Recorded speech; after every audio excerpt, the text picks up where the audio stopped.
আমার ময়না সবাই চলে ভালোই গেল গো। বগুড়ায় বাড়ির উঠানে দাঁড়িয়ে রাখা ইজি বাইকের নিচে চাপা পড়ে এক কন্যা শিশু নিহত হয়েছে। বৃহস্পতিবার শহরের মালতীনগর শান্তিবাকি এলাকায় এ ঘটনা ঘটে। এ ঘটনায় গুরুতর আহত অবস্থায় আরেক শিশুকে উদ্ধার করে শহীদ জিয়াউর রহমান মেডিকেল কলেজ হাসপাতালে নিলে সেখান থেকে ঢাকায় রিফার করা হয়। নিহত 1.5 বছর বয়সী হুমায়রা একই এলাকার অটোচালক সুলতান মাহমুদের মেয়ে এবং আহত আবদুল্লার বয়স 4 বছর। দুই শিশুই সম্পর্কে ভাই বোন। স্থানীয়রা জানান, সকালে বাড়ির উঠানেই খেলছিল হুমায়রা, আবদুল্লাহ সহ আরো 2-3 জন শিশু।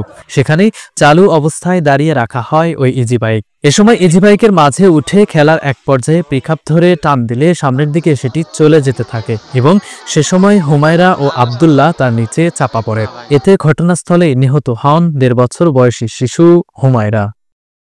অটো গাড়ি ছুঁছিলাম, সেটা ডাইরেক্ট করা, আর এক বাচ্চা, এখন কোন বাচ্চাটা যায় পিকআপে হাত দিয়েছে আর গাড়িটা দৌড় মারছে।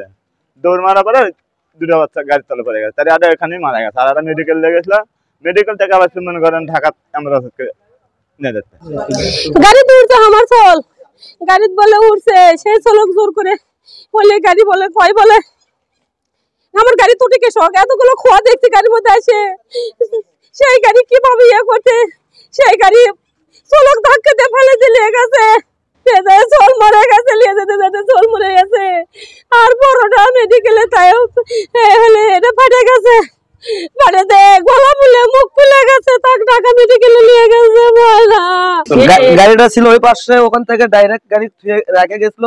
পরে ওখান থেকে গাড়ি এখানে আসেন, তো বাড়ি খাই তো ছোলেরা এখানে ছিল।